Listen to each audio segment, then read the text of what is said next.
Howdy do. Good evening. But it's not a good evening. It's just another evening, just like any other one. But it's okay. We're just gonna do the same as usual. Q&A, just vibing, just enjoying ourselves as much as we can in this horrible world. And yeah, playing some Baldur's Gate 3 over here. My cat Marco is just vibing right there. Look at him. Adorable. So yeah, it's just a normal day in life, another day in paradise. Green Bay, Wisconsin, the best place to live in the United States of America. It's through vote, democracy.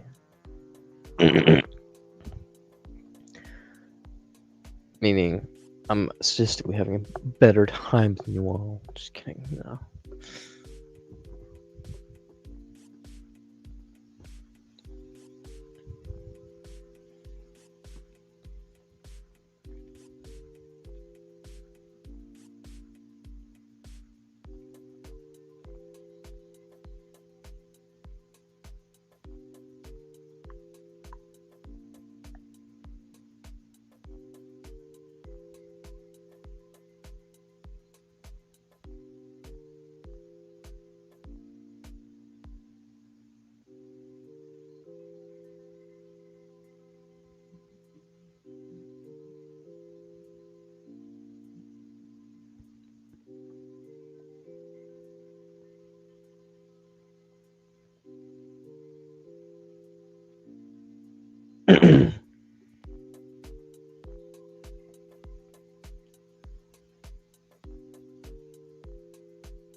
Who's watching in silence? Just staring at my side profile, just fine, but you know.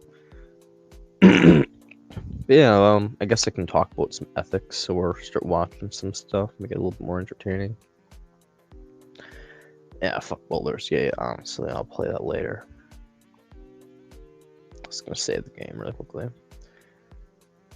I might go and play Apex instead, just because I care less about that game. I can pay more attention over here. Let's take a gander.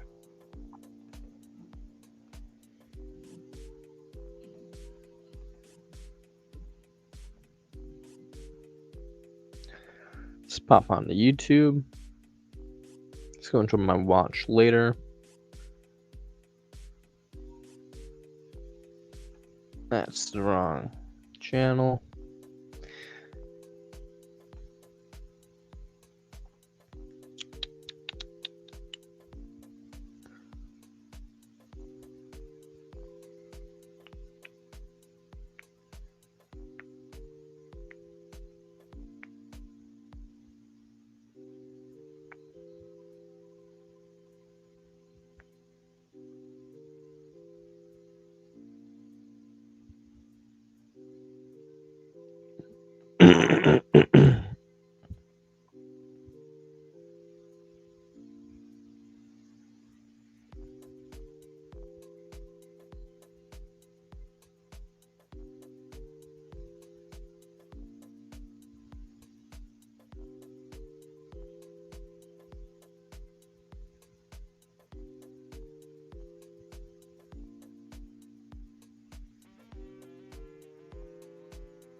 Hey folks, I hope you are doing well this fine evening.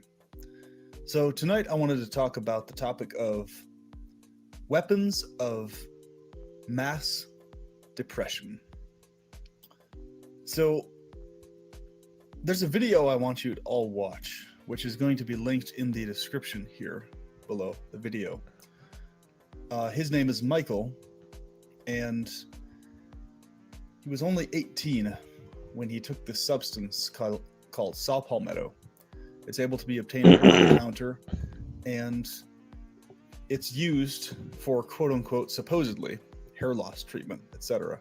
But please, please, please do not ever use saw palmetto for that or any other reason, because saw palmetto is capable of permanently shutting down your ability to function sexually for the rest of your life. And Michael committed suicide after having taken this because he was never able to get his sexual function back. And on top of that, it induced in him a nightmarish depression that was chemical and was not curable by any means that he engaged in, lifestyle choices, health, or anything else. And I know this is real, and I know why he killed himself, because I was talking to him in the comments very soon before he ended up killing himself, within a matter of months after that. So I myself had a horrific experience with ingesting saw palmetto, and it's a long story as to why I ended up taking it. Long story short, it was I had wrong information about it, and I thought it would be a balancer to a lot of the other supplements I was taking for boosting my DHT levels, male sexual hormone levels, and stuff like that. You know, I've always been healthy, but I wanted to get the extra boost and to see what happens, kind of doing the nootropic thing, right? So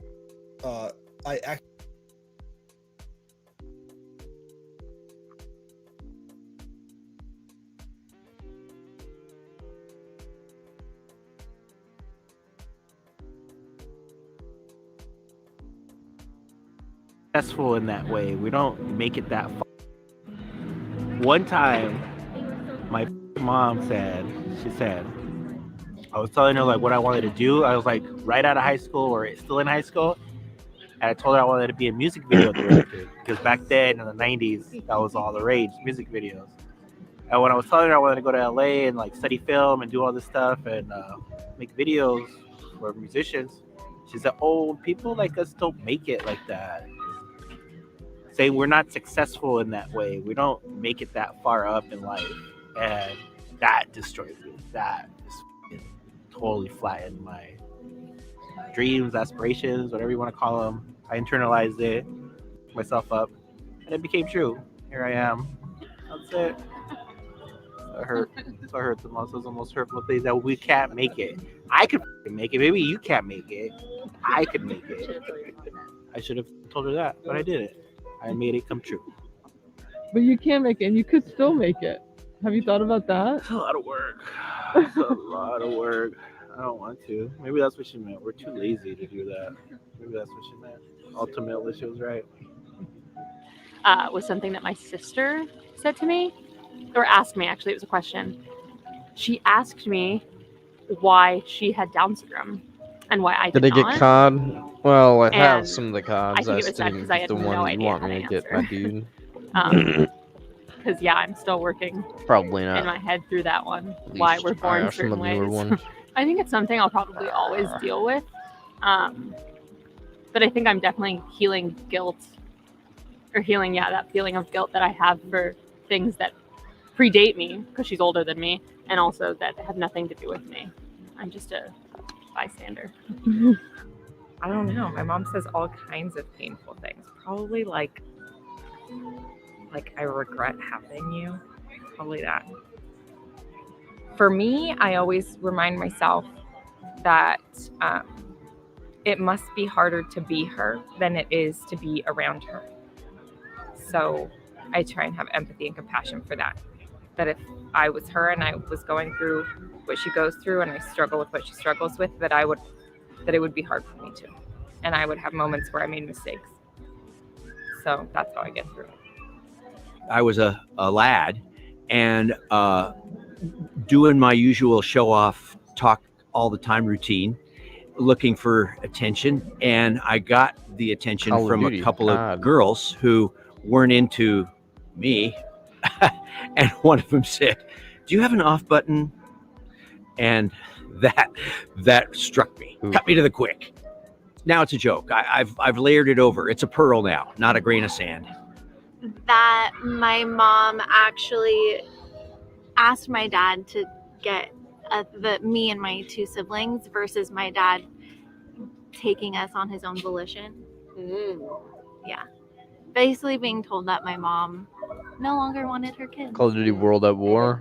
Because I had been living with this I don't narrative know, that actually. my I might have dad that one. saved I'll have to us, look. which he did. He still did, but he did I it do. I don't have it downloaded. partially because he was prompted to do it. You know what I mean? Does it still hurt? No, because I'm so grateful for my dad for doing that, and I'm where I am and who I am because my dad saved us, essentially. My ex-boyfriend told me I was abusive, and I mean, worse. I've been was doing she? a lot of reflection on it. I think that really he was the abusive one, and it was very hurtful because it makes me Yeah, gas. overthink every single thing I do or say to anybody now. So it's kind of like his abuse did really mentally with me, and that hurts. Yeah, I remember when I was younger, my grandparents basically saying like, you know, if you're gay, we will still love you, but we won't associate with you and we'll disown you. So I've always remembered that, and that is, you know, something that I've kind of haven't been able to let go just yet. So the most hurtful thing that somebody said to me is like they were ashamed to be with me because I am not the person that I used to be. I was dating this guy, and he told me that he wouldn't introduce me to his mom until I lost weight. I'll consider Being it. told that you are too much is probably the most hurtful thing anyone has ever said to me. Damn, man. That I wasn't people- worthy of love. That you deserve the world, but I don't know how to give it to you. Ooh, I don't even want to say it out loud. That being with anyone after their ex felt wrong. It was in a different context. It was actually after we dated when we were friends, and they just kind of said it without thinking. But we dated after he broke up with an ex who was like real in love with, and said being with anyone after her just like didn't feel right. It felt fake, and I was like, oh shit, cool. Yeah. It was when I was a sophomore in high school, and I was hanging out with my grandma, who's Cambodian, and I had really, really long hair at the time. I had like waist-length hair, and it had always been kind of a big deal to me, and I wanted to cut it, and I was telling her about my like plans to get it cut pretty short, and I have pretty short hair now, and I've had it short since then. But she asked me if I had asked my dad for permission to get it cut, which was something that I had kind of just brushed off as like, classic grandma pulling an old like patriarchy thing. But as I've continued to mull that over, it has been something that I return to a lot in thinking about my own, like, I don't know, existence, upbringing, development, etc. So, yeah. I would say the most hurtful thing I've been told was I'm never going to be anything. Yeah, like I won't accomplish anything in my life. I almost believed it. Like I felt like they knew. So it was kind of one of those things I had to overcome growing up. And did you prove them wrong? Oh, definitely. I'm doing great now. Someone told me that they hope that my wedding sucks. Did you have your wedding yet? Yes, it was yesterday. It was? Yeah. And how was it? It was amazing. I had an ex-boyfriend one time who was talking about how like conventionally attractive he thought he was, I guess.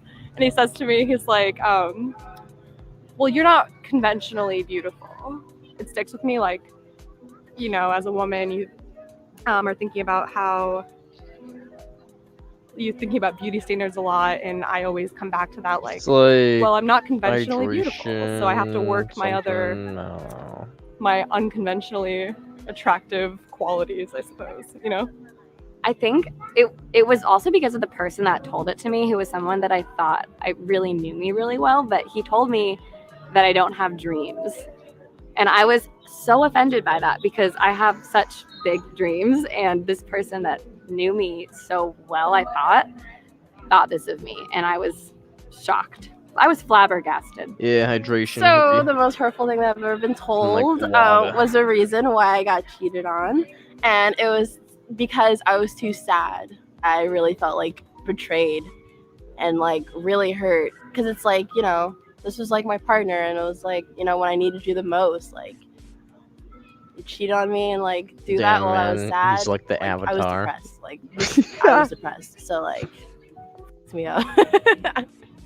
I reached out to an ex of mine before I was having a surgery, just to be like, hey, before I go through it, that I just wanted you to know that I care about you, and just kind of like said some kind cringe things. And she responded by saying, I have a partner right now, and we both don't feel comfortable with you contacting me.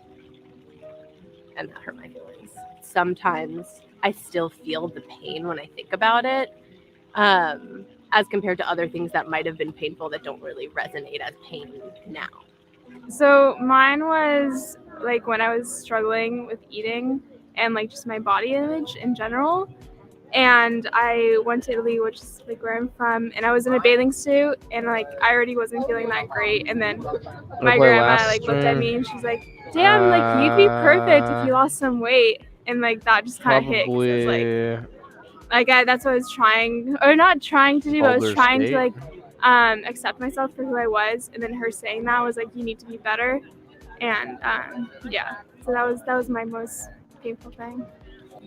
I think one anecdote that sticks out is one time I was in the Whole Foods parking lot with my mom when I was in high school, and I'm a junior in college now. I don't remember exactly when this happened.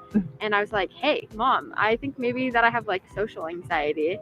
And I didn't really think anything of it. I thought she would be like ask me questions about it because we have a pretty close relationship.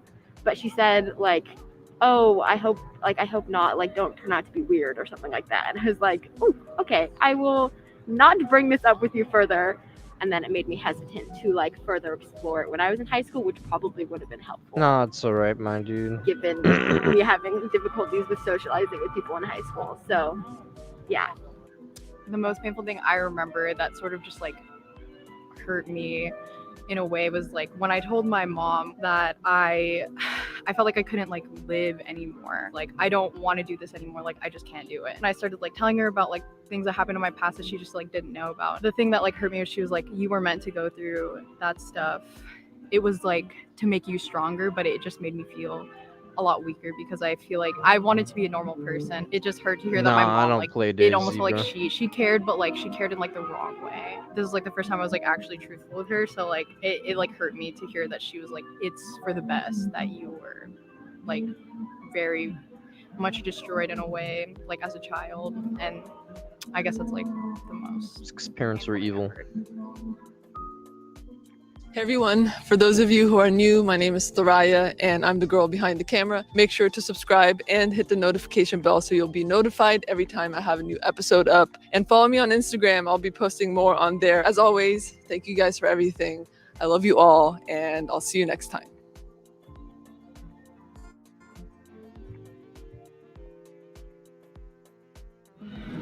One time, my mom said, she said, okay. I was telling her like what I wanted to do. I was like right out of high school or still in high school. And I told her I wanted to be a music video director.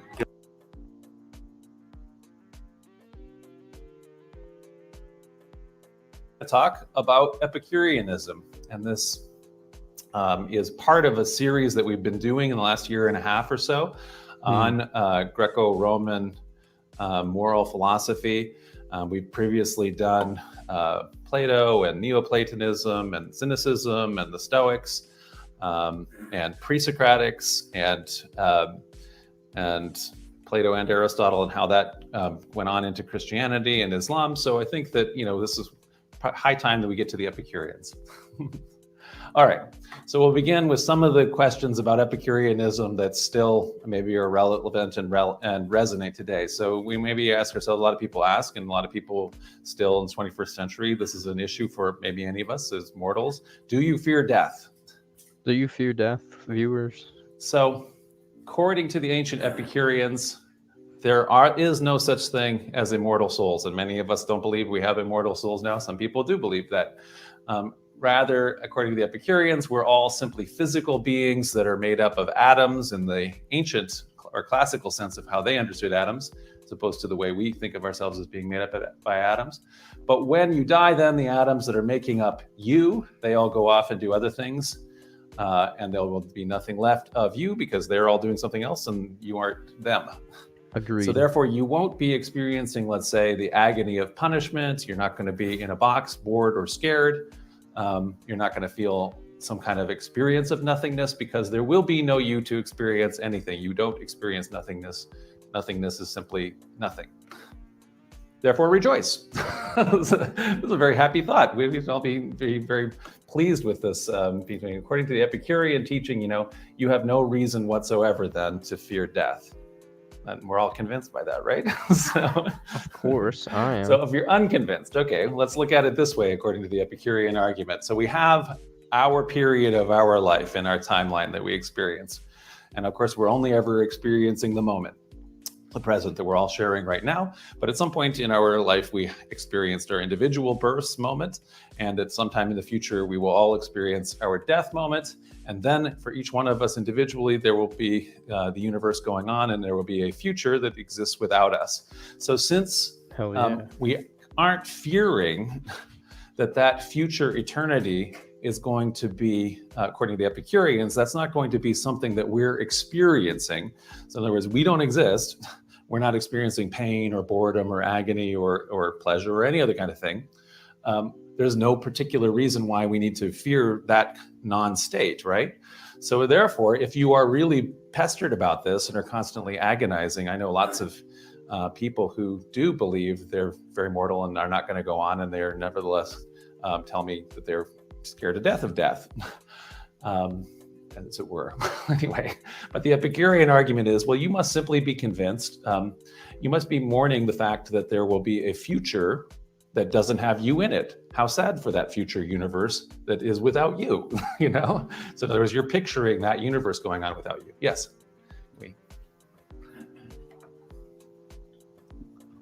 I think Lucretius, too, who was an Epicurean, yes, came up with the thought that you actually don't experience death because the point at which you die, you don't actually experience because there is no you. So not even the death moment then, right?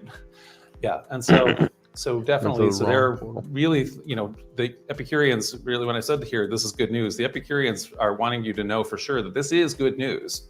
And they have an argument here about why, again, we shouldn't be worrying about this future time that it doesn't have us in it. Elizabeth. Woody Allen, what did he say? He said, "I'm not afraid of death. I just don't want to be around when it happens." Does that make him an Epicurean? I don't think so, because he really is afraid of death all the time in all of his movies. So I don't think he's experiencing this philosophy the way the Epicureans are wanting it lived, Okay, so here's the different argument, though. So before your birth time, there was also this past that went on and on and on as far back as anybody knows, and the Epicureans actually think of the world as infinite in both directions in that timeline. It existed without you for untold eons anyway. It was going along just fine, and you don't have any problem with the fact that people were running around in the Victorian age and you weren't in it. So why do you have to worry that, all the people in either, the Blade Runner era or, Mad Max or Star Trek or whatever is going to happen in our future, the fact that you're not sitting around on the Enterprise with them, you don't have to mourn that any more than the fact that you didn't get to, ride around on the barge with Cleopatra, right? So anyway, you weren't existing back then. So ancient Epicureans then, what reason could you possibly have to mourn that this future universe will exist without you in precisely that same way?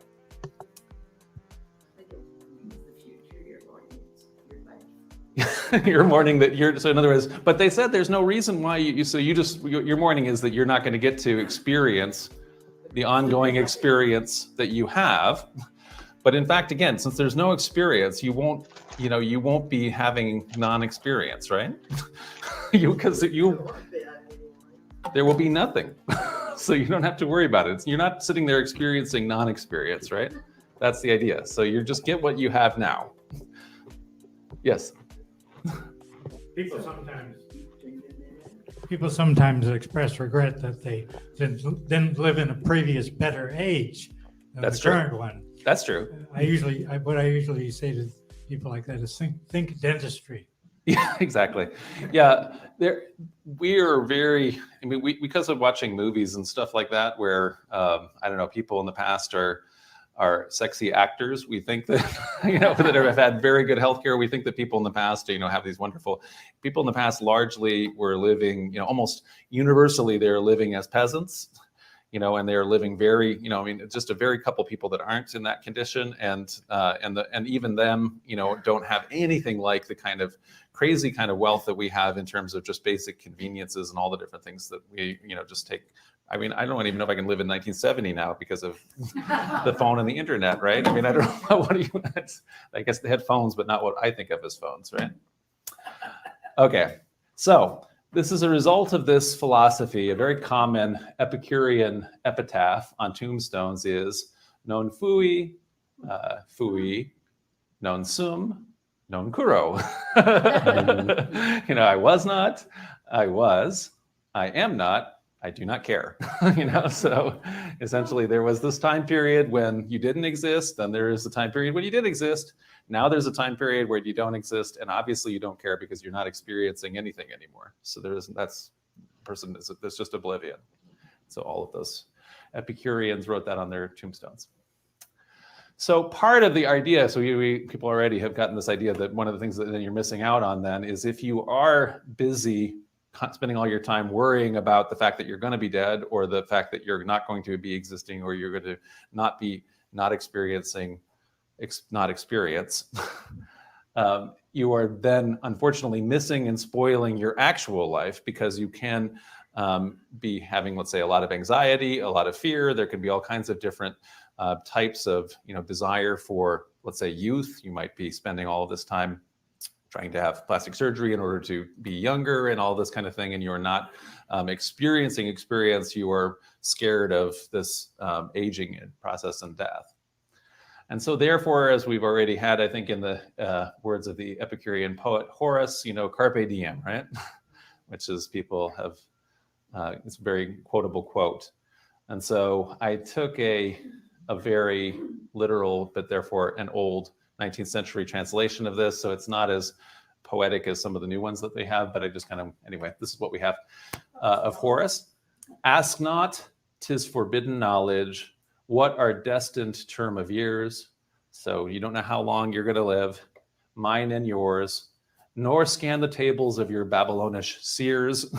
So don't look for the astrology to figure out when the time of your death is going to be. You're never going to know that kind of thing. Better to bear the future, my Lucanoe, like the past, whether Jupiter has many winters yet to give, or this is our last. This makes the Tyrrhene billows spend their strength against the shore. Strain your wind and prove your wisdom. Life is short. Should hope be more? In the moment of our talking, envious time has ebbed away. So now that we keep on pondering the fact that we're about to die here, we're really just wasting the time that we have. Seize the present, carpe diem. Trust tomorrow, eat as little as you may. So you can't put any hopes in the future because we can't count on what it's going to be. Proving that allowing the predators to run around. This is another checked only by gather the ye rosebuds local while you may. is Old time is still a flying, and the same flower that smiles today, tomorrow will be dying. That's not gonna backfire at all. Here's another one, similar sentiment. I commended mirth because a man hath no better thing under the sun than to eat and to drink and to be merry, for that shall abide with him as his labor. Him of his labor the days of his life, which God giveth him under the sun. Where does that come from? Ecclesiastes. So this is the Bible. So eat, drink, and be merry. So that's not actually Epicureans. This is actually the Bible. And so if you're a biblical literalist, you should be an Epicurean, because this is a commandment that, according to the Bible, it says is written by King Solomon himself. So if you're a biblical literalist, I don't care about that fucker. Him and his this or advises this, the wisest person. Yeah. If you I'm are not a even vegan. literalist, I'm you might know that streptarian. I Ecclesiastes eat is written fish many and centuries after kill animals. Solomon would have legendarily lived, and that Solomon is slash for their own good. So But it comes down to I'm not this is a a sentiment vegan. that's in the Bible, per as se. is I like this in buy vegan Ecclesiastes. products, but I'm not Similar idea per than se the philosophy vegan. of Epicureanism, So which is contemporary. For do I that have which problems with befalleth the vegans sons of in men terms of some befalleth ideologies, beasts. but I think they're better Even people one than thing most. befalleth them, as the one dieth, I think so most people dieth are the just other. So trashy we're all people that mortal, make even like excuses animals. to do whatever they want. They like all him. have one breath, one spirit. Breath and spirit are the same words. So that a man hath no preeminence above a beast, for all is vanity. All go unto one place. All are of dust, and all to turn People to should be dust allowed again. to do whatever they Who want. knoweth the Animals spirit don't of have rights man because that I goeth, say so. Who knoweth the spirit of man that goeth upward? So we don't know if there's a spirit that man has that's going to rise to heaven, and that the spirit of the beast goeth down to earth. That's just completely unknown as far as Ecclesiastes, as far as This guy Solomon here just in the Bible has exposed to his say. whole entire body, Wherefore world, I like perceive a that little there is whore. nothing better than that a man should rejoice in his own works. Damn, bro, you for that exposed is your whole his body to the portion, world like a or who shall whore. bring You're him to heathen. see what shall be after him. So again, in that purple timeline in our future, you won't be experiencing that. You won't know it. So you have the now, right? Same philosophy. So let's look under the hood of Epicureanism. We have, as we've talked about some of these things, we have some of these vestiges. The Oxford English Dictionary. This is a painting by Rubens. Yeah. So in the OED here in the dictionary, we have some of these words of our Greco-Roman moral philosophers that have made it to contemporary English. And unfortunately, a lot of them are, including Epicurean, are confusing for the actual philosophy themselves. So Socratic kind of works because we mostly only use it when we're talking about the Socratic method, which is kind of based on the way Plato presented Socrates in the dialogues, which is to say, using dialogue then to stimulate critical thinking by drawing out ideas and assumptions. So essentially, all of the dialogues that Plato writes where Socrates is a major character, he's wandering around, he asks people a question like, what is friendship? And they try to define it. He then proves to them that they are completely full of logical fallacies and that they don't understand what they're talking about, and they get angry at him. And so hopefully then, in so doing, then you as the reader are drawn into that conversation, and you are challenging your own assumptions about what you thought friendship was, or what you think love is, or what beauty is, or that kind of thing, or the good life. Platonic. So we use this, for friendship specifically, and specifically when you're friends with somebody who you might otherwise, I guess, be attracted to and have sex with, who you're not having sex with.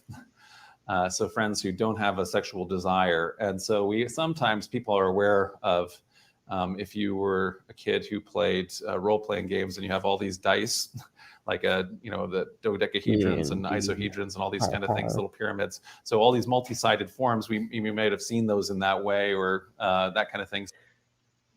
So you just bored me.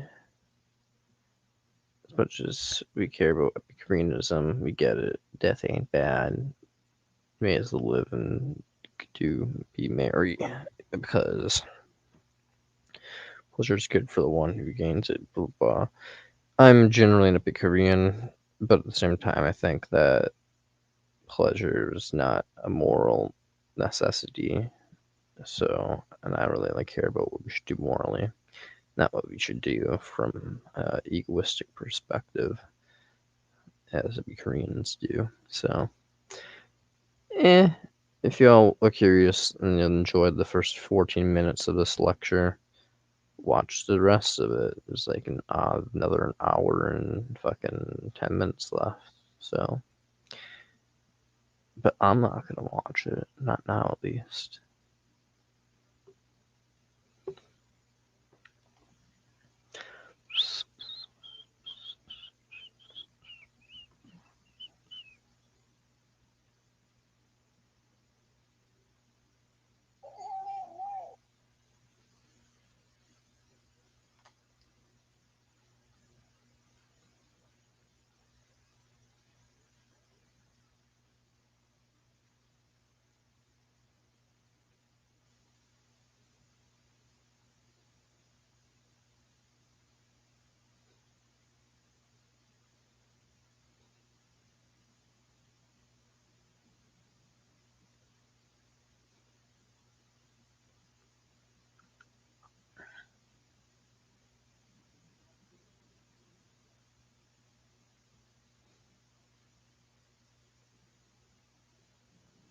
Channel introduction video for really a defense of the 14th Amendment in the United States anyway. The rest of the world, kind of the defense of the principle, that the majority should not exploit minorities, that they shouldn't have double standards. It sort of throws out the whole democratic principle if the democracy merely uses the minorities, philosophical or racial or whatever. It treats them in a manner inconsistent with how they would like to be treated. It kind of just throws the whole thing in the garbage. And so that's happened in this country. The cigarette taxes are outrageous. I mean, it's just an outrageous tax, the most taxed substance on earth. We're talking 800%, 900% tax. And it's just it's a vice, and so it's just a 800% vice tax. Alcohol might have a 10 or 20% tax on it. So you're talking about, a difference of not 10 times, but getting close to 100. At least a 70% difference or something, 70 times difference. So there's no excuse for it.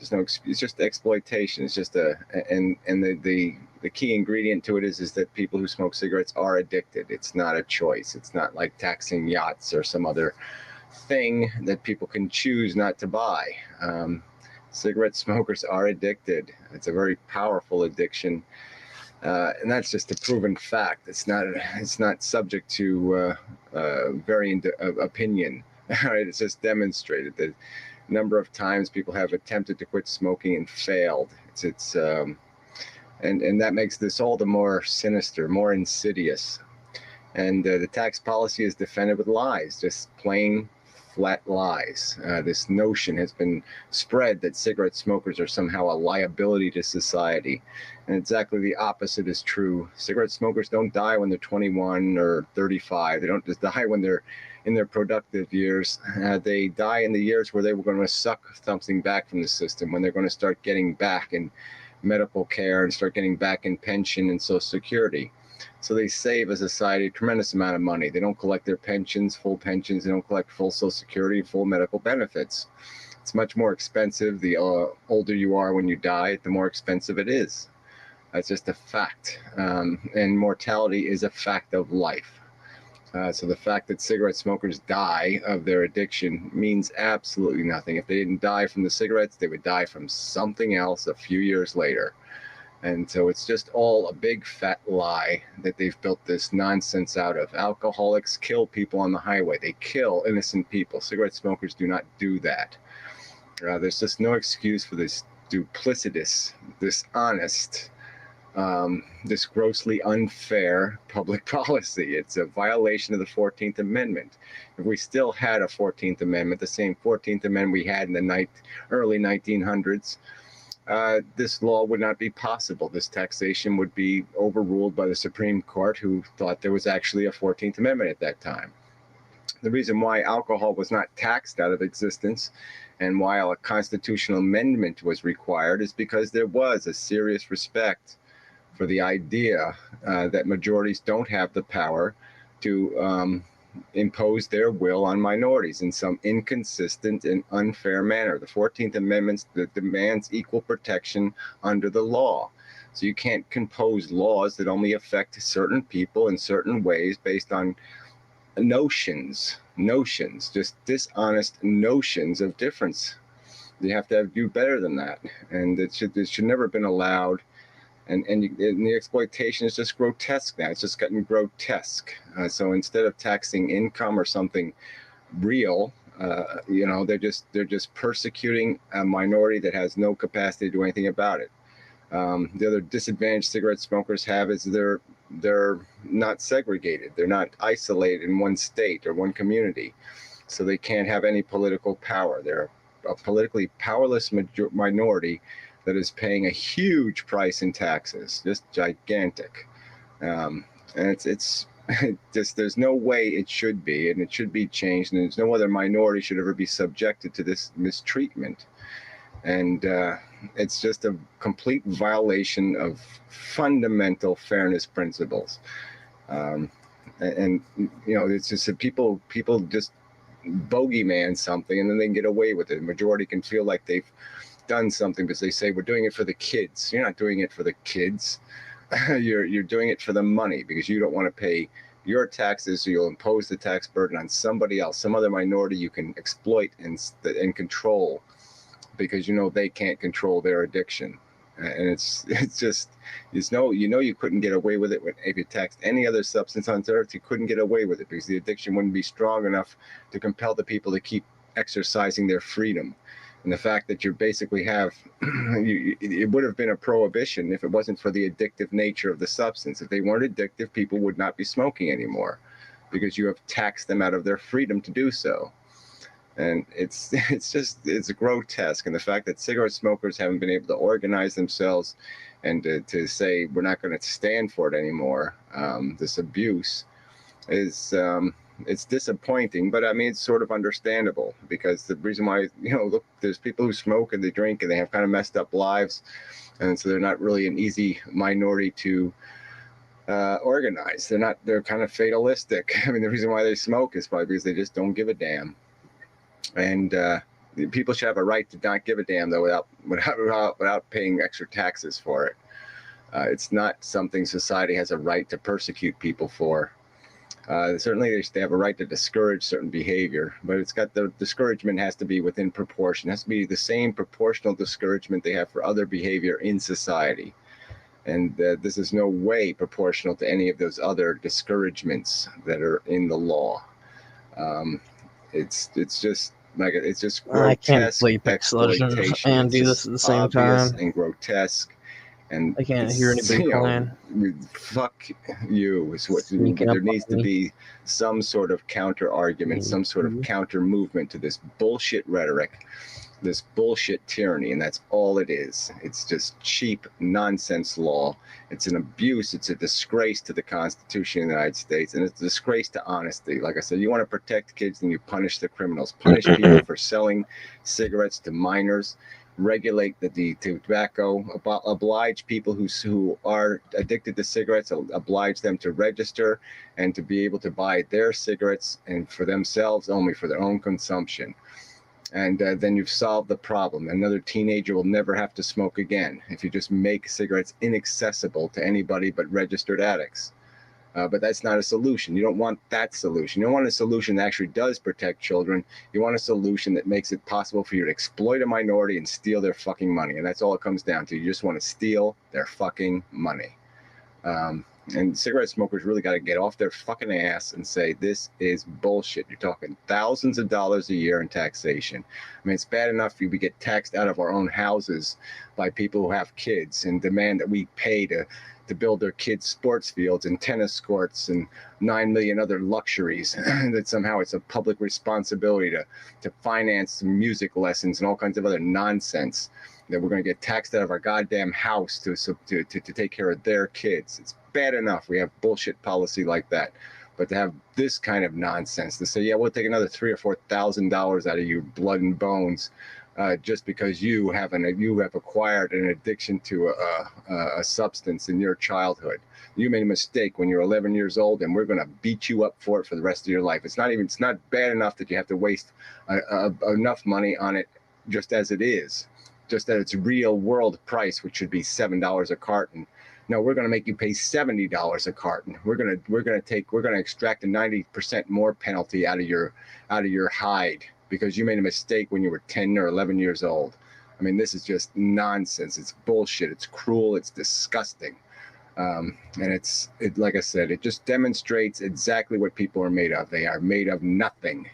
They have no depth of principle, no real sincere give a damn about anything but themselves. The selfishness is obvious in this kind of nonsense. This is as disgusting as religious assholes putting their God on the money.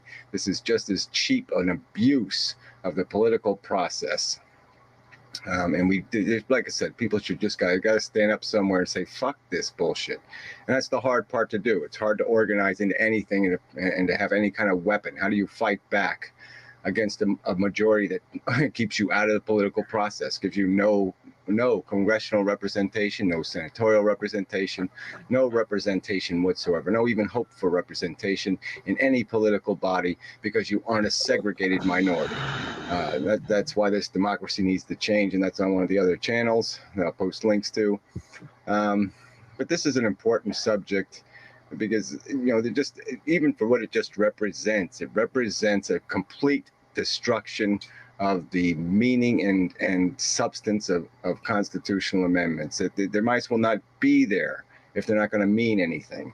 And when you can treat one vice differently than you treat another vice, merely because one is a majority vice and one is a minority vice, you have no constitution. It's gone. It's been destroyed. And that's where we stand. That's the world we live in.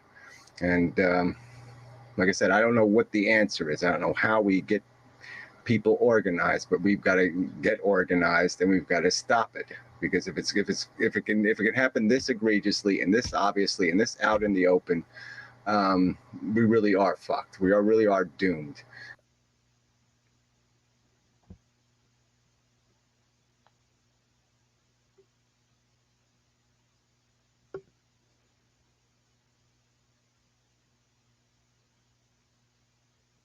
Hi, everyone.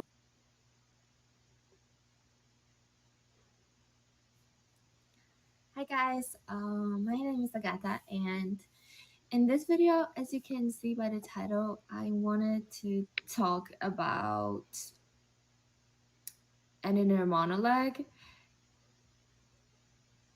because it's so like abstract for me that I can't wrap my head around it, and I also cannot understand it because like I don't know if I have it, because it is, I mean, I think I don't, but it is like so subjective that it is very difficult to decide whether or not you have it, in my personal opinion. I suck at talking, and it's very difficult for me to put my thoughts into words. Maybe that's like also the sign of me not thinking like in words.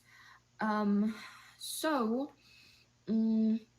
I've read like plenty of like comments on YouTube of people saying that how is it to not have an inner monologue, and that's why I thought I can make this video.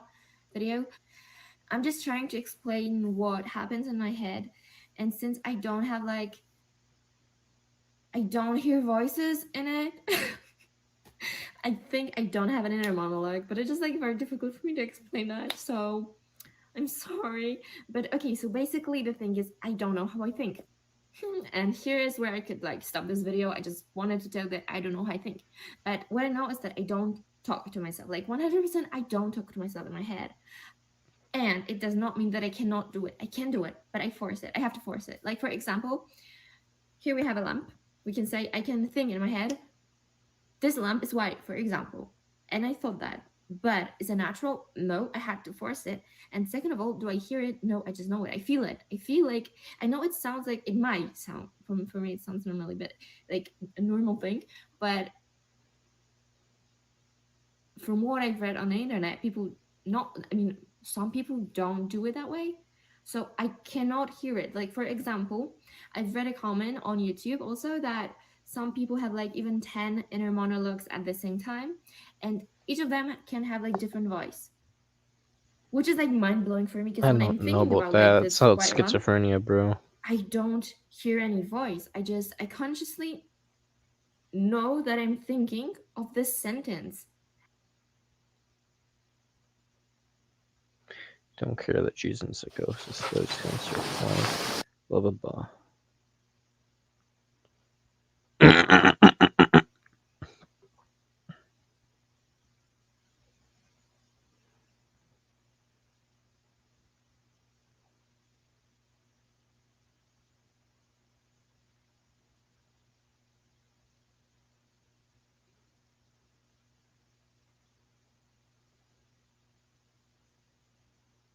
All right, response video. I think to this self-emulator guy. Apparently, this has to do with people who catch themselves on fire. I don't know why that's his name or his icon. I don't know if that's his plan or what. Get to it, bud. Anyway, nihilists. Yeah, the sooner they spontaneously combust, the better. But anyway, I did do a little drawing here. So anyway, I haven't done anything in like a year, so it wasn't bad. Yeah, it's not terrible. Anyway, I'll put a link to a JPEG or something. Don't care about It's your a art, Mendham. fetus. Yeah.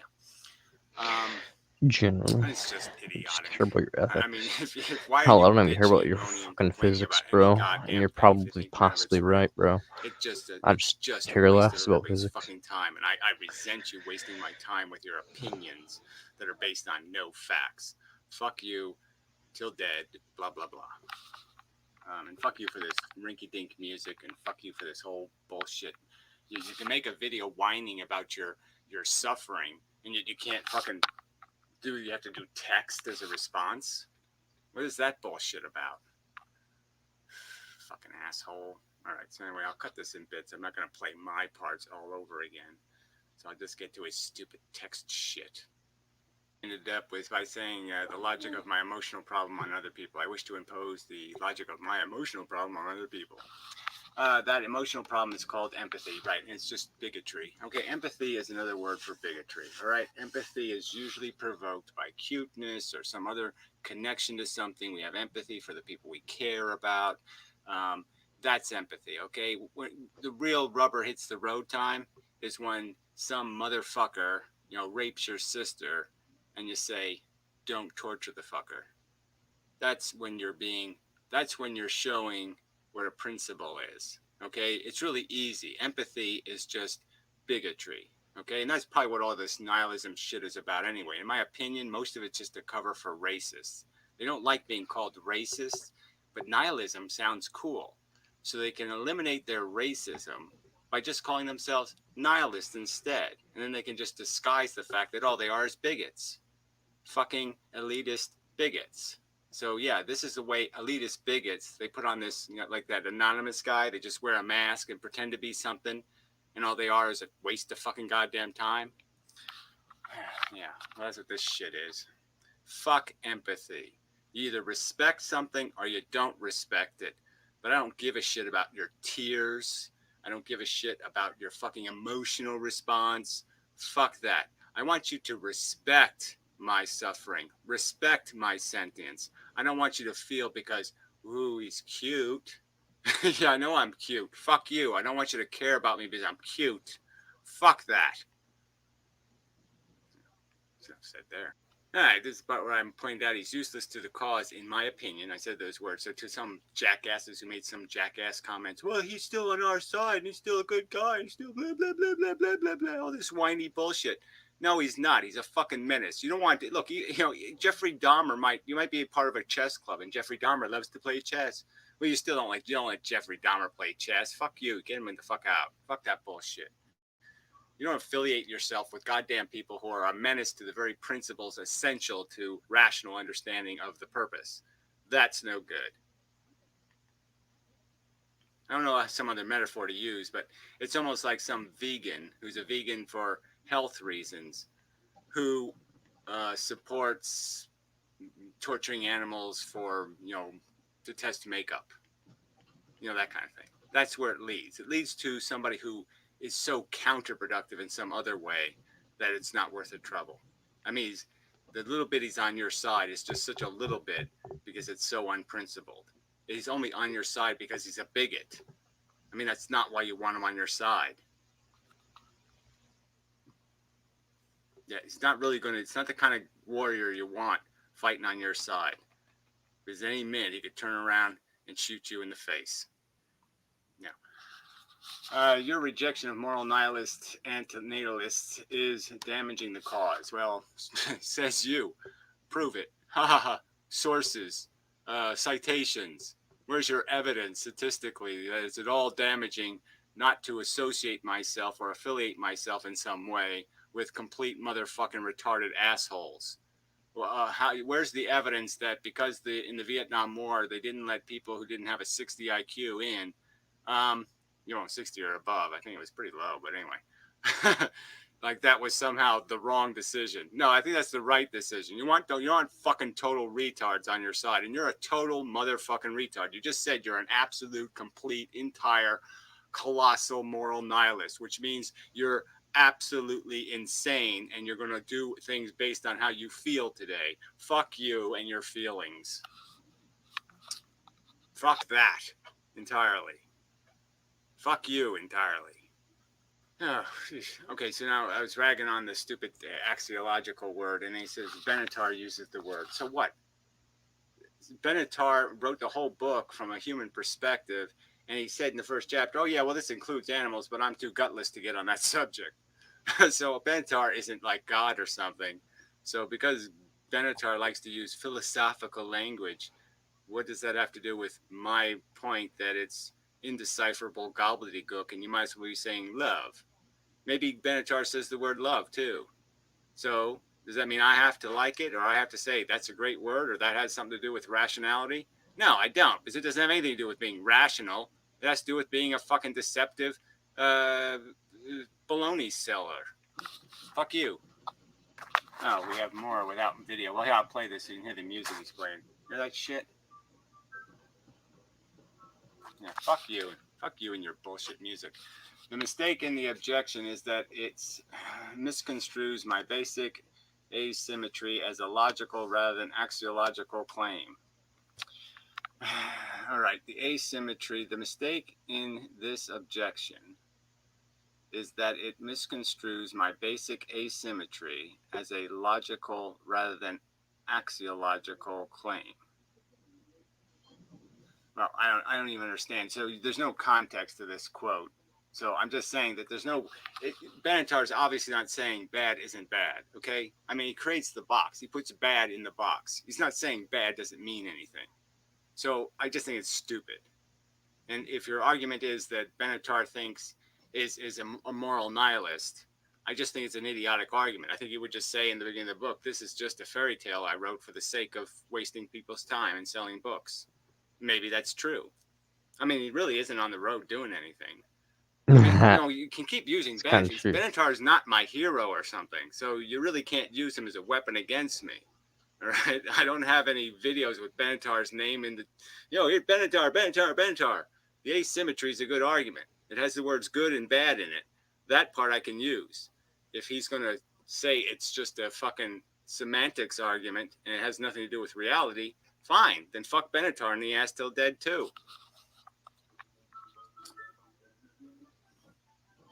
But I don't think this one quote means that. I think this one quote's taken out of context. Like there was something else above it. Yeah, I think that's the truth. Then reread it. That's why he gives the, for example, asymmetries. He's arguing we already believe these things, axiological, so we should stop being hypocrites. Well, I'm just saying the fact that he's pointing out that we already have this capacity to acknowledge and recognize pain and suffering doesn't mean that I don't think that he's arguing that if you're doing that purely because you're a bigot or a racist, that that's somehow valid. That's the appropriate, rational way to acknowledge and recognize the truth of the circumstance. So again, whatever you want to argue Benatar, arguing with somebody else. Okay, I read the book. It was boring as fuck, most of it, and so yeah, I just didn't see anything. And he was talking about optimism biases. He was talking about the fact that emotions are deceptive.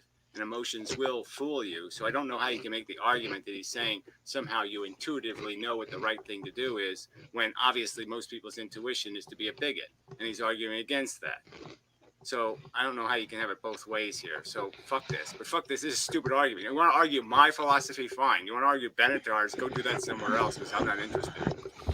Except for the asymmetry. Chapter 2. The important chapter. The rest of the book is just shit. Oh, we're done with that. No, so now he's posting text on top of me. So now I'm just saying what meaning. This is significant. This is what meaning means. And, the value concept. Objectively, these are empty bullshit terms. So he's saying the word significant, important, vital, necessary, all the good kind of, that means something. Important. So anything that bestows significance or important. He's saying the words significant and important are bullshit words. Yeah, well, you said value is a bullshit word, and that's the most important, significant word there is. I couldn't use the word value because I was trying to give you a definition without the word value in it. But obviously, value is the most important word, and you don't understand that one. So again, get fucked till dead. Worthy of... we're not going to play me. All right, so now he's doing the Benatar thing again, where I say, look, Benatar points out, uses the word bad, uses the word not bad. These are definitive terms. You can't confuse them with some other kind of word. Bad is bad. It's not good. It's not nothing. It's not neutral. It's bad. He uses the fucking word, blah, blah, blah. End of this idiotic story. So here, let's go. Bad can be used logically as a subjective, empathetic description. Doesn't mean it's objective. So again, he's saying bad isn't really bad. It doesn't mean bad. It means I had an emotion there. So when something happens to somebody, and instead of saying that's terrible, you just say, oh, that's emotionally stimulating. But yeah, I don't know what the emotion is because I don't have positive and negative emotions. I don't have good or bad ones. So I can't use the term bad emotion because I don't have a bad emotion. Fuck you. This is idiotic. Yeah, but what does bad mean if it's not bad to be bad when they're... it's not... Again, you think Benatar's doing that with the word bad? He's saying bad doesn't really mean bad. It means some sort of subjective, empathetic description. Well, what's the difference between a subjective, empathetic description and a subjective, bigoted description? Explain to me the difference between empathy and bigotry. Because if you're going to license one, you license the other. And one of them is certainly retarded. Empathy is retarded, too. I mean, people do love assholes. Complete assholes. In idiotic ways. They have empathy for jackasses. All right? Because empathy is a dumb, stupid, ignorant penis emotion. It's a fucking emotion of idiotic organs. Things in the brain that's in your heart. Empathy is shit. It doesn't have anything to do with being intelligent. Recognizing, that's intelligence. Fuck you, you're an idiot. All right, this is the part where I point out that you could torture 7 trillion Jews, right? By his philosophy. And this is his answer. Objectively, yes. So it's just as good. So if you have 2 choices, 7 trillion Jews happy, doing all kinds of, dancing on hats and glasses and stuff, stomping on them and talking about their roof and whatever, blah, blah, blah, blah, blah. Or you have 7 trillion of them having nails shoved in and out of their eyes. This asshole would say, you might as well just flip a coin, because I can't figure out which one's better. And I'm supposed to say you're anything other than fucking insane. You're fucking insanely stupid. Oy. Oy. Maybe I might have to. I don't know. People keep accusing me of it. Maybe I am. Okay, this is where I say it's your premise fact that there is no real value. And here he says, the burden is on you to prove that there is this objective thing in the universe called significance. No, I've passed my burden, okay? My burden was I am conscious, I'm sampling consciousness, I'm saying emphatically from the conscious experience I have gleaned that there are these two kinds of sensations, horrible, awful, nasty, terrible, bad, and okay, not so bad, blah, blah, blah, not bad.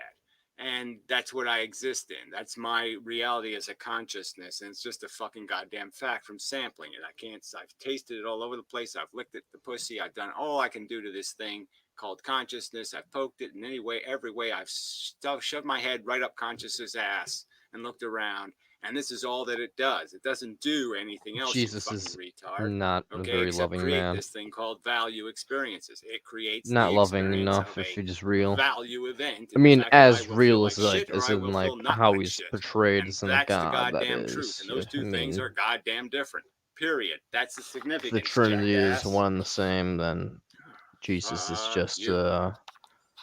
Yeah, that's what I egoist say. who wants Me to be sampling loved, and so he came to consciousness Earth gives me to evidence of what run a little consciousness is show. like. And he says, But otherwise, if he's not just a man, constitute then yeah, sure, evidence he's of a value. homeless Well, I city didn't peace say it activist. me I gotta love sampling that. in itself is evidence of value. I'm saying the evidence of the value, okay, is in the experiences. Yes. So you say it does not constitute evidence of value. I'm saying, yes, it does. All right. You're an idiot. I can't see. I can't say it any other way. Right. I can't say it any other way. I can tell the difference between the sensations of having a nail in my fucking eye and eating a cupcake. I can tell the fucking difference. So I'm saying to you from my own experience and my own testimony, all right, this is in a sense as directed as it gets. God has spoken to me. I've used that metaphor, even though how much I hate that metaphor. It's just the truth, okay? God has come to earth and literally stuck his dick up my ass. And there's no way you're going to convince me that didn't happen. It fucking happened. I've experienced consciousness. You can't tell me there's not a difference between having a nail shoved in and out of my fucking eye and eating a cupcake. You could spend forever and ever and ever and ever in every multiverse that ever exists. And in none of those universes are you going to convince this person who has a brain that actually is logical that there's no difference between having a nail shoved in and out of my eye and having a cupcake. You're a fucking lunatic to think that's possible. That's not possible. So go away, you crazy motherfucker. Ugh. Okay, this is where I make the point. Tortured Jews, boiled bowls of This is where I porridge, ask, the what the smartest fuck were you computer, doing the down there? smartest thinking machine ever invented, somehow wouldn't be able to tell the difference, wouldn't be able to choose between tortured Jews and bowls of porridge. Well, what's your actual argument against that? I don't know. Huh? Torture? What's my actual argument against torture? I'm saying my actual argument against torture is that it's a terrible, awful waste of the most precious thing in Fuck the off, you universe queer. to create negative sensations without cause or function, without some redeeming Look at that, you can't even type. value I can talk as creation much trash as I want. You have to or be like a little negative pussy over your value keyboard. destruction. So if you're not going to prevent 7 trillion Jews from getting tortured by torturing I 5 did the most trillion damage Jews, of all of you. you don't torture Jews. It's a bad. That's my argument. It's bad, retard. Bad. So now I point out that there's a difference between recognizing that colors exist and you having a favorite color. Those two things, one's a logical investigation, one's the byproduct of reasoned deduction based on facts and figures. The other one is a personal, emotional, subjective thing based on your personal conditioning. Two different things we can do with brains. Now show that objective value exists the way colors exist. Well, again, the only way I can, again, you can't show consciousness in the first place, right? It can't be shown. It has to be experienced. It has to be. There's no way to explain a feeling to something that never had a feeling except to make them taste a feeling in some way, to actually experience it. That's the nature of it. It only exists in one form, as a feeling. It can't be metaphored to anything else in the universe because nothing else is like a feeling, retard. So again, what do you want as this showing? There's no show, okay? I'm sorry. I've pointed out my evidence. My evidence is my personal experience. I've had things close to a nail in my eye, and I've had things close to a yummy cupcake. And I know the difference between those two experiences, and I know the difference is value weighted. It is value rich. It's rich in the gold of value. Fuck tard. All right, so this is where I said the 7 trillion tortured Jews equals bowls of porridge, and I said all I have to do is do that. I just have to write that down, say that, and it's so laughable and mockable as an idiotic statement, and that's what these stupid moral nihilists believe, and it's just too fucking stupid. And yeah, I'm sorry. Yeah, I just say that. Okay, I can't argue with people this fucking stupid. You're too stupid to have a conversation with. But most human beings aren't that stupid. And if I made a billboard that did that, 7 trillion Jews equals a bowl of porridge, I'm sure they'd all say, that's not right. So assertion, no argument against it. Well, again, the argument against it is that I know it personally. I know it to be a fact that it's bad, torture be bad. Okay, I know it as a fact from personally experiencing elements of torture. It's a fact.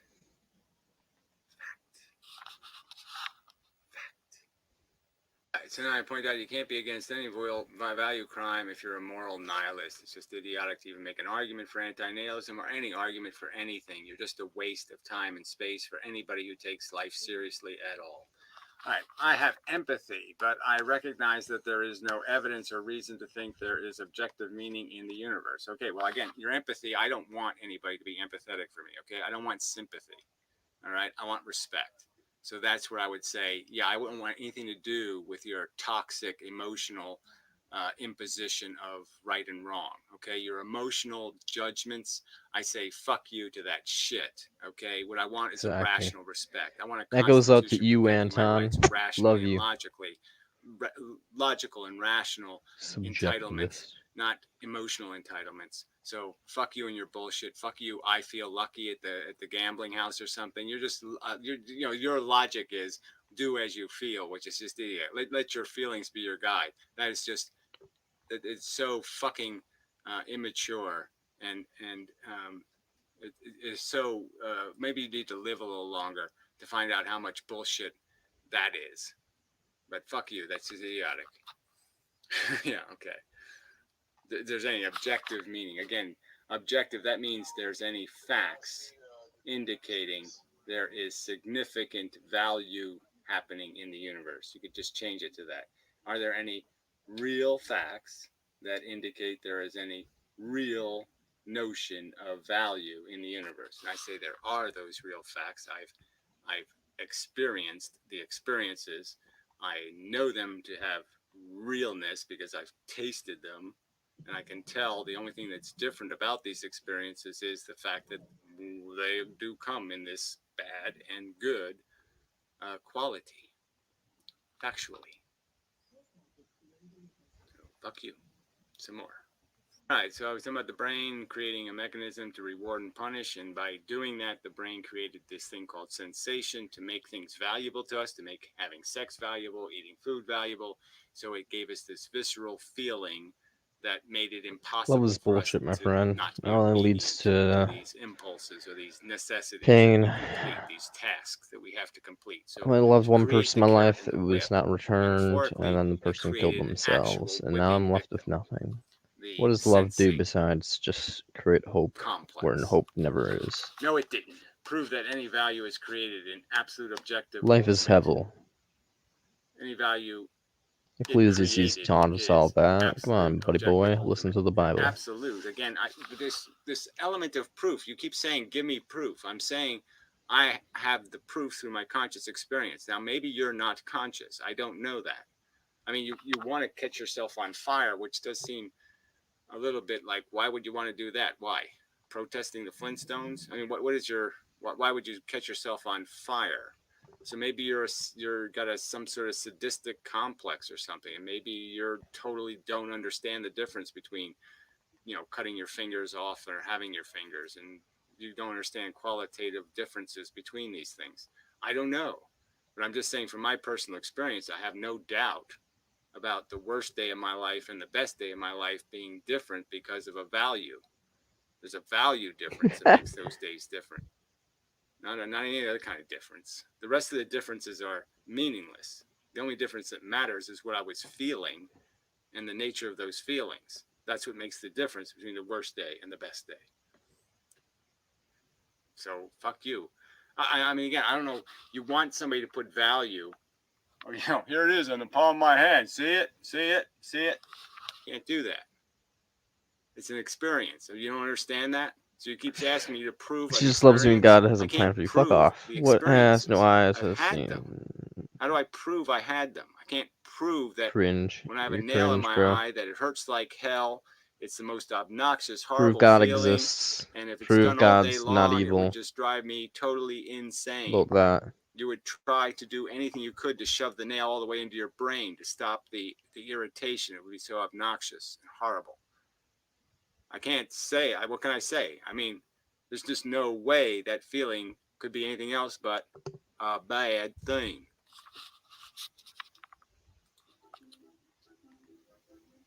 Yeah, we're done with that. All right, then I don't know why he's talking about this line. I said somewhere about the so if there's no life forms in the universe, then there's no sentience, then nothing could matter. And he said, prove that life forms change that. Sentient life forms is first. I don't even know why you left sentient out of life forms. I wasn't talking about life forms. But again, the proof is the fact that I've experienced sentience. So again, I can't. There's no way I can make you understand what I have learned through personal experience. I can only describe the personal experience and say, gee, you really don't even, you wouldn't, like if I was explaining it to a computer, I would have to say to the computer, you don't even want to know how bad this can get. I mean, the feelings can be so cold and hard and overbearing and just totally consume all processing just and eat into you like a but you couldn't explain it to a computer because he doesn't have any he doesn't have a belly button to poke. He doesn't have some kind of nerve you can hit. And until you know what a bad nerve is, until you know what that raw nerve in a tooth is, you can't know how this is a dilemma. You can only know it's a dilemma by having that one little shot. Give the computer 1 minute of a raw tooth nerve and he'll get it. Then he has the taste of it and he knows what you're talking about then. But you can't know it any other way but to taste it. So I'm sorry that you're not really conscious and you don't know what that is, what that feels like. Because if you did, then you wouldn't be having this stupid, idiotic argument. You fucking crazy lunatic. All right, this is the part where I said you acquire knowledge by being sentient. It informs you of what sentience is like. You can never know what being conscious is like without being conscious. His retort is, can't quite see it yet. Knowledge of existence of suffering is not knowledge of the existence of significance. So does anybody believe that? Does anybody believe that the minute you experience suffering as an experience, that you now know what a significant feeling is? That you know there's a significant thing happening? It's not an insignificant thing. It's not benign. It's not nothing. It's not calm water. It's completely different than not significant.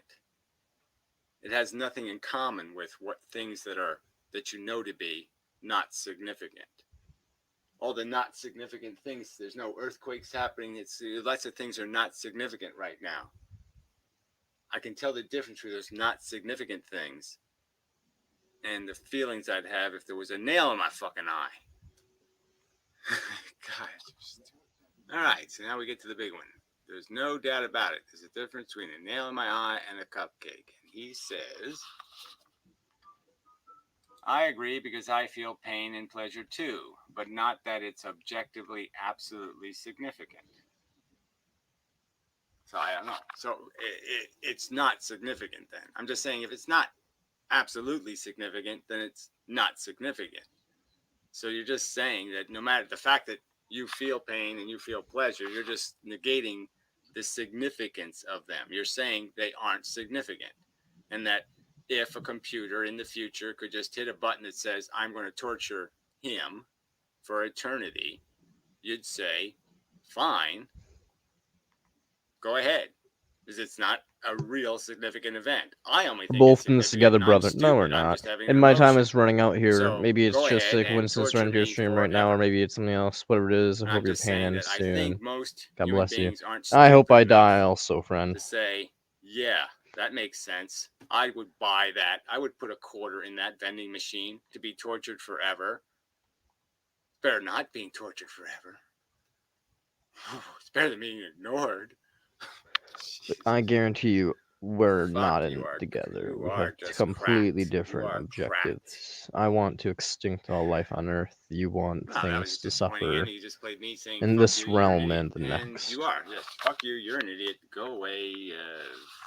Fuck you, self-emulator. Go do whatever you're going to do in life. And fuck you. I hope I never see your fucking idiotic icon. Stay the fuck away from me, please, because I don't want anything to do with it. You're a fucking idiot. You're an insane idiot.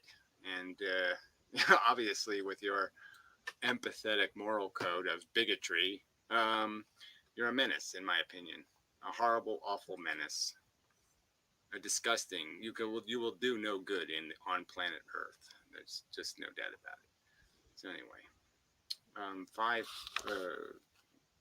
thumb me uppies for this insane video. Marvelous. Let's see if we can see the comments. My browser is fucking up a bit here. Is this stupid software update things? Probably, yeah. Probably breaking the browser is their software update. Come on. Fucking computer should work better than this. Guess I need more memory or something. Let's see. Okay. I agree with you that Gary's lack of support or inclusion of other ANs in the discussion is putting people off and making them feel rejected from the discussion. Well, fuck you. I want every AN to feel included no matter their views. Well, I'm just saying his views, you just heard his views, okay? His views are basically, I'm a bigot. I'm only an anti-natalist because I'm bigoted against life. And it's not because of any rational reason or that I care about harming people. I don't give a fuck whether they get harmed or not in any real way. I only care in some kind of emotional, personal way. So if I don't personally like the way you look or the way you sound or some other thing, I couldn't give a fuck. If I do care, if I do have empathy because I'm a bigot, then it's fine. So fuck you. So just another, I mean, really, I mean, whatever, do your thing, whatever your emotional thing. Okay. Go ahead. Be an emotional anti-natalist and see if that has any does any earth moving in the long run. I say bullshit. You either make a logical argument, in my opinion, about any ethical decision or any structure of social justice. If you don't have a logical argument, go to fucking shitville, okay? It's just pointless. I don't see any point in making these emotional appeals. Fuck that. All right, so anyway. Yeah. You guys know I'm helping the cause. How exactly are you helping the cause? Like I said, you're just a duplicitous hypocrite. You're saying somehow it's bad when it's not really bad. That's lying in my book. You're just a liar. You're pretending to say, hey, something's bad because I'm I have an emotion, not because it's bad in and of itself. That's bullshit. You're just saying prejudice is correct. Prejudice isn't correct. At you, It's Lawrence stupid. Anton. You're At just you, a dumb Lawrence. bigot. Gary needs to learn he's not right about everything. Well, I'm certainly right about this, okay? I certainly know that I'm right, that there's a value difference between a nail in your eye and a cupcake. And you're the idiot on this subject. A colossal motherfucking idiot. So sail your boat wherever way you. Oh God, we don't need to do any of this other. There's no harm here. I'm not going to blow your house up, shithead. I'm not going to attack you in any other way. I'm just saying to you, I have nothing. I have no interest in fucking people who don't understand what the cause is and why the cause exists. So if they don't understand those reasons why it should be done, then they shouldn't even be part of it. If you're not stopping suffering because suffering's bad, then you're not part of any game I understand. So get out of my game. Okay? I'm not playing any other game. Fuck you. And all who sail on her. Yeah. So anybody's sailing on this guy's ship, yeah, fuck you. Fuck you.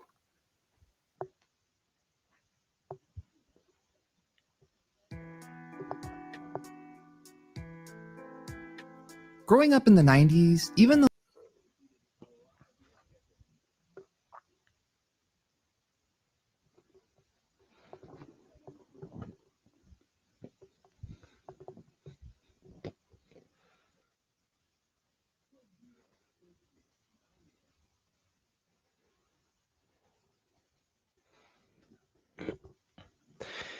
Oh, yeah.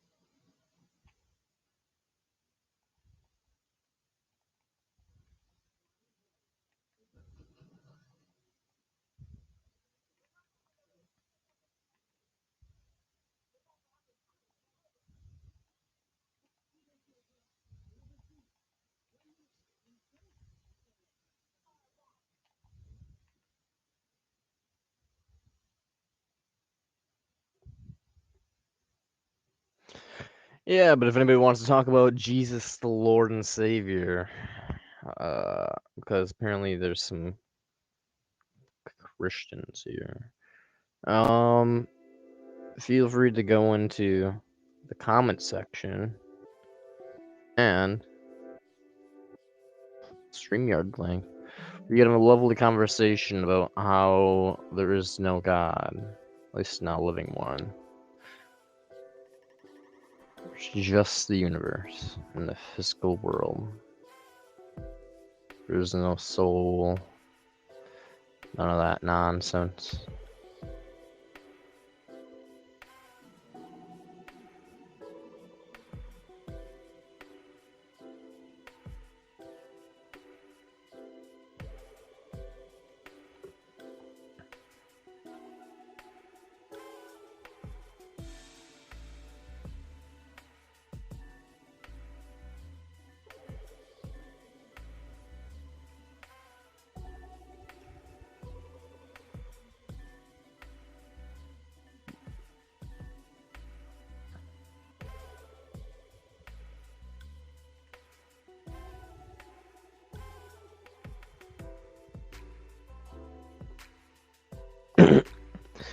But yeah, if anybody is watching that believes in God, please come on in here. We can pontificate together. I'll be cordial, I swear, so long as you don't start doing some bullshit. I won't start doing some bullshit.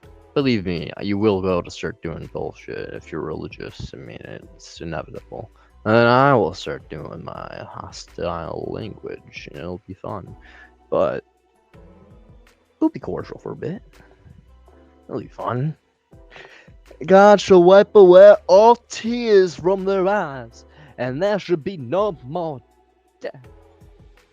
Neither sorrow nor crying, Neither shall there be any more pain, for the former things pass away. Praise be, praise be. Yeah, and guess what?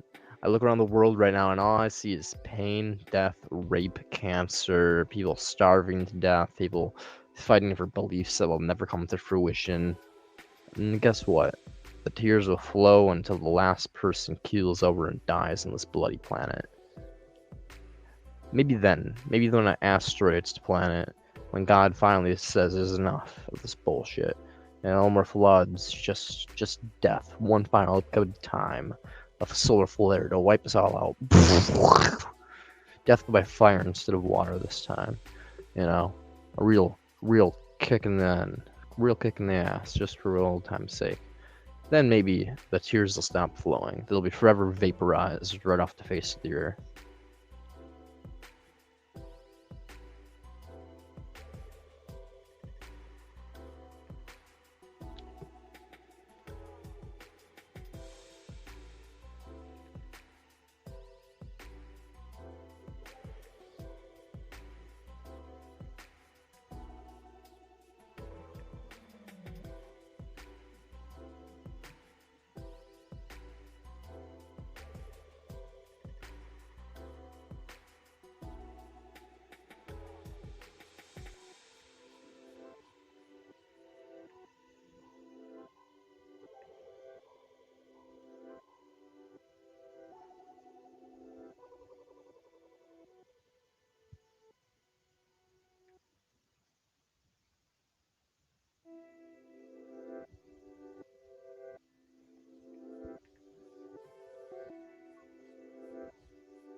Death is the great equalizer, no doubt about it. Everything that's alive on this planet will die, physically at least. No one will beat death. Only Jesus has done that. Only Jesus has done that. Yeah, of course, yeah.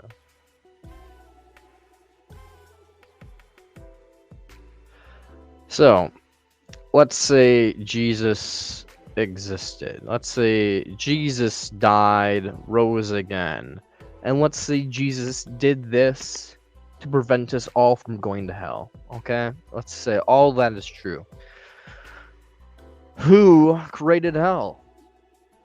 God. Now, who is God? Well, the Father, Son, and the Holy Spirit are the exact same thing. So therefore, Jesus, the person that you love, says did all this for us, also did this to us in the beginning. So either Jesus has memory lapse, really bad memory, a real funny sense of humor, or is a controlling asshole who likes to be worshipped and so puts people into really fucked up situations where they're forced to worship him, praise him as a savior, have a savior slash god complex, you know. Isn't that funny? You know, that's almost where the original term was made for him, and you know, just fuck everybody over. So let's just say all that is true. Like, why do any of that? Bud, why? Because God made hell.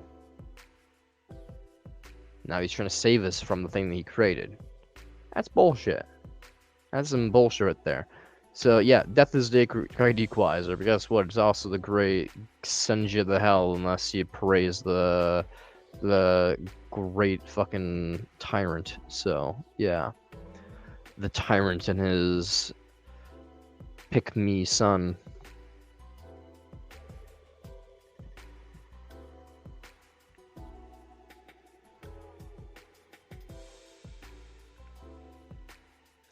Hell is separation from God. I'm aware of what hell is, my friend. I was raised a Christian. Hell is not a physical place of separation from God, blah blah blah, all that hell depiction and all that, and like Dante's Inferno is just romanticized demonology stuff. It's fake and bullshit. But yes, separation from God is supposedly the worst thing. That's the point of Ecclesiastes, to show that Earth is simply separation from God, and all things that are separate from God are pointless. Life is pointless. Now, why on the bloody earth would God toss us into this pointless thing full of physical pains that were quite visceral? And it's just so it's to learn that we need him, right? Yeah, so it's a dependency thing, another selfish evil thing, a dependency on him. He's to learn to make us know that we have to be dependent on for any semblance of thing. Okay, fun. He's an evil bastard. We've already established that. But what you listed are not God, but the devil. Well, who made the devil? Who made the devil? You gave the devil all of his power. God. Oh, it all comes full circle again, bud. It all comes back to God. Consequentially, either there was God and the devil at the very beginning of time, and the devil's just as powerful, just as grip on God's balls as God has a grip on his balls, or the true creator, the one thing that originates from basically the consequential cause of all things, a contingent thing. As a contingency argument, I'm sure you love the contingency argument. The most contingent thing is God, and therefore the devil is also contingent upon God, and therefore, guess what? All evil is caused by God. Whoa! It all comes back to God. Yeah, it all comes back to God. Hell is separation from God. All things you listed are evil, like God. Yeah, nothing original. The Spirit himself testifies with our spirit that we are God's children. Now, if we are children, then we are heirs. Heirs are God, and co-heirs of Christ, if indeed we share in his suffering, in order that we may also share in his glory. So, I never asked for his glory. I never asked for that. Why the fuck is he imposing life upon me just so I can praise him, his glory? So his being in his presence is so good that it's worth my best friend being raped and committing suicide. So what? She didn't believe in him. Huh? What? She's gone to hell. She's literally gone to hell under your belief system. So she was raped, tortured her entire life by her family, and betrayed by every single person on this physical earth that is supposedly a Christian and loving, and sent to hell. Separation from him for all time. And what was it for? To bask in his glory, to be with him. So he creates the option for separation for all eternity. And not only does he create the option for separation from all eternity, he creates the option for suffering during all this. So God suffers apparently also. So God's not even perfect apparently under your. Apparently he's a little sadistic masochist who just wants all of us to suffer with him. And not only is he wanting us all to suffer with him like a little sadomasochist, he's not even perfect, because a perfect being wouldn't be sitting around suffering. So you worship an imperfect being that just brings people to suffer. That's disgusting.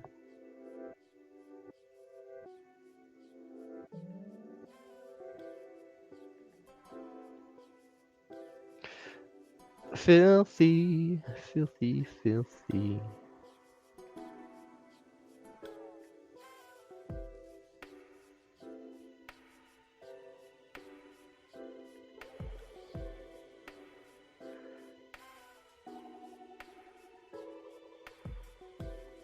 Honestly, you're better off getting on your hands.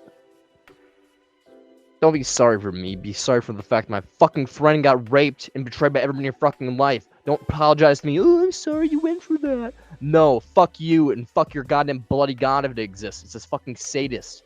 Don't apologize to me. Apologize to the fucking existence, this fucking universe. There's something fucked up going on here, bud. It's not just my opinion. Oh, I'm sorry you experienced it in a negative way.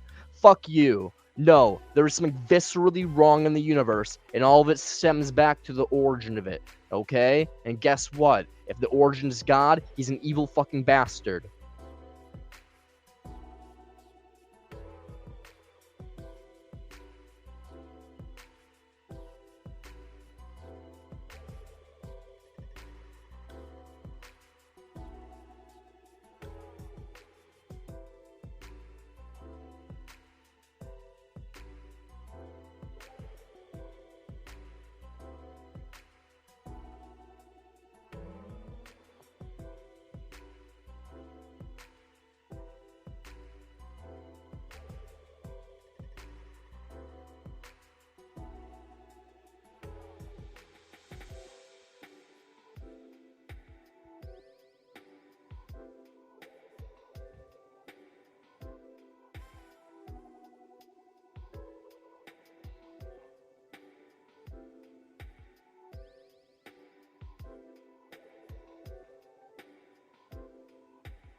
The way I look at it is the good's from God and the No, you fucking idiot. Good is pleasure. Good is positive experience. Experience generates value. Doesn't need God, doesn't need the devil, doesn't need those little faggot queers boning each other on the ass all day to take evil to occur. If I were to come up to you and just start slitting your fucking wrists open, prying your rib cages out, and shoving them down your wife and children's throat, you will know that there is evil in the world without a devil. I will become your fucking devil. It will not take a fucking deity, something beyond this realm, to manifest evil in this fucking world. All it takes is a goddamn knife slitting someone you love open, and you will know that there is pure fucking wretched evil in this fucking world without spirituality. All it takes is a physical realm to tear open someone you love. And then you will know evil, my friend. Love is the exact opposite. Good is the exact opposite. Having someone you care for being a state of bliss, a state of comfort, a state of joy, raptured in comfort and love. That is pleasure. That is the peaks of goodness. And that all it doesn't take a god. That doesn't take a devil. That doesn't take a spiritual realm or heaven or joy of an afterlife. No, that just takes fucking someone you care about in this fucking world. And guess what? That shit gets ripped away from you. Because guess what? It's a fucking physical realm full of physical bullshit. Full of physical pain and physical joys. And that is all it is. It doesn't take a god. It doesn't take a devil. Okay, buddy boy? There you go. That's your fucking truth. That's the truth of the universe. You've heard it here. You don't need a preacher. You don't need a lord. You don't need a book. All you need to do is listen to me for 5 fucking minutes. And then you'll learn, okay, bud? You'll learn just enough to dip your toes in the water and get a wee bit of discomfort. Enough to understand, maybe, huh? Enough to understand that, oh, maybe there is something really fucked up going on here. Maybe there is something that's not just a devil at work. Maybe there's something that's physically going on here outside of the spiritual. You don't need a soul. You don't need to be dualistic. No, there's something fucked. Hello. Sup, my dude? I'm just talking. You can't see who I'm rambling to, but there's people. I'm streaming on multiple platforms at once, so I'm responding to someone on Discord. I mean, I'm sending this in the wrong order. It's like that, and then it's like that, blah blah blah. So, but sup? How's it going? You know, I just a little pissed off. And I mean, I'm always pissed off. So it's not anything unique or special, but you know, it's yeah, it's nothing unique or special. I'm always angry.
But yeah, people were watching me. I guess apparently when I start ranting and raving and getting angry, people start tuning in. But then when it's like calm down, it's just like, oh, this guy is no longer angry. This is no longer interesting. Yeah.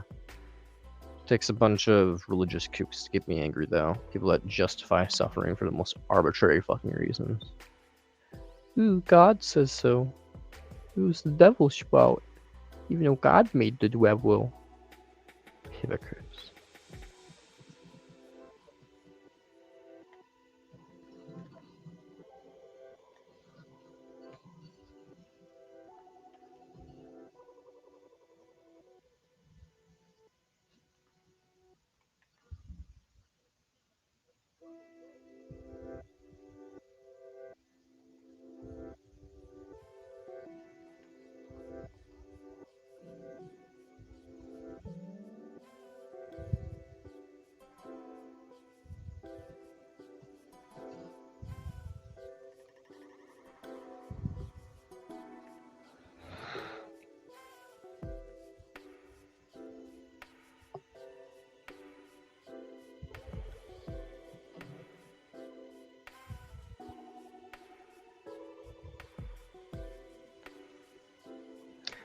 Ever do shrooms?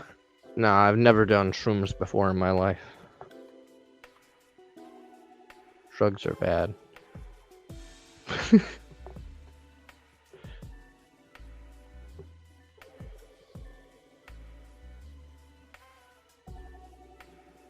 That was a joke, by the way. I've done mushrooms.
Didn't realize there was a whole thing up there. That's queer.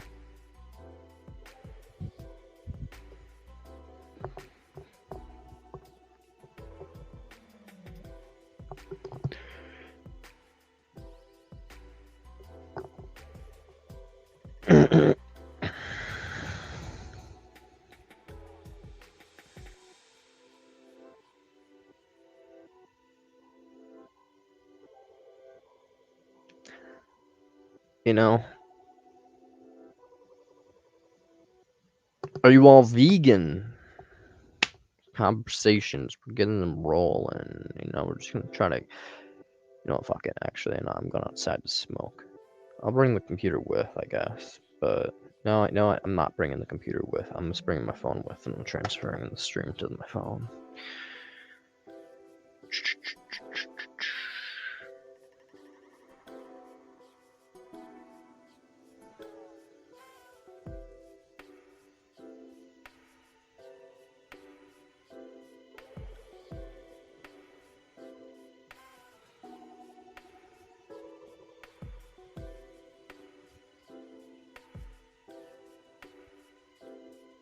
Look at that. You can see me from 2 different angles. Wow.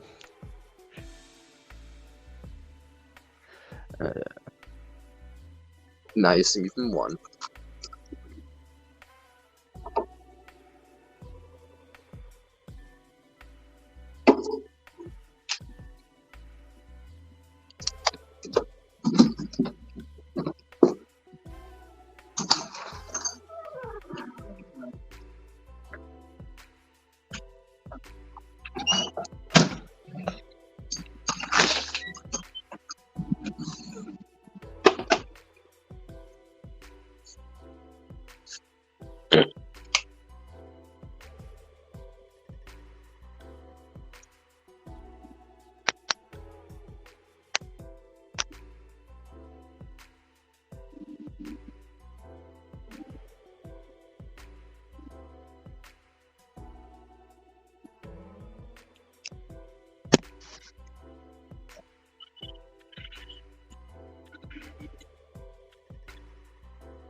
Nectar collector, yeah, man, it's a really shitty one too.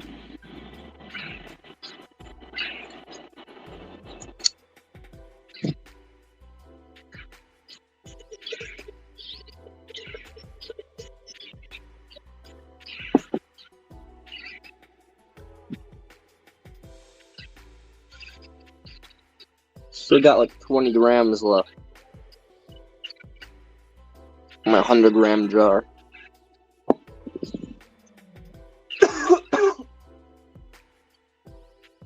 Don't worry, it's legal. Still pay.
Lord.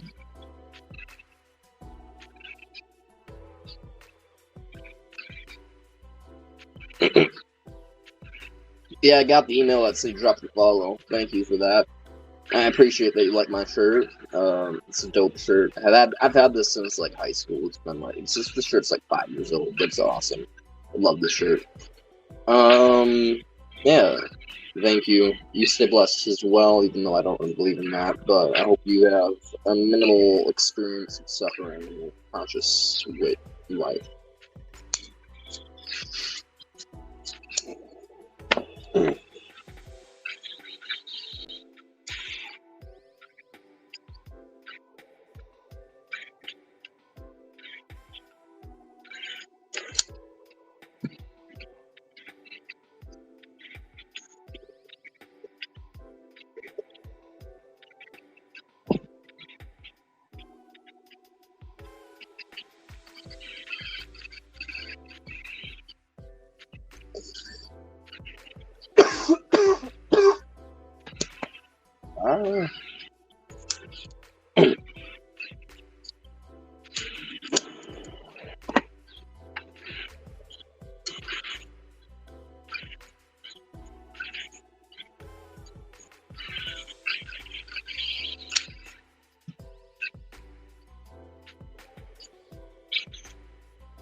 Lol.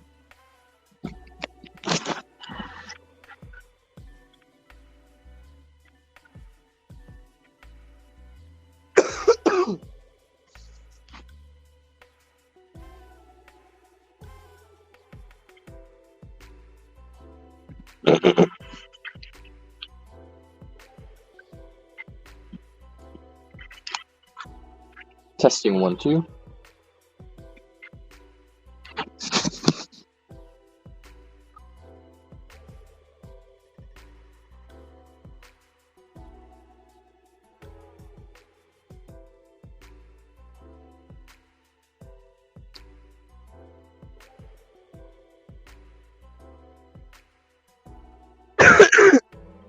Whoa. My.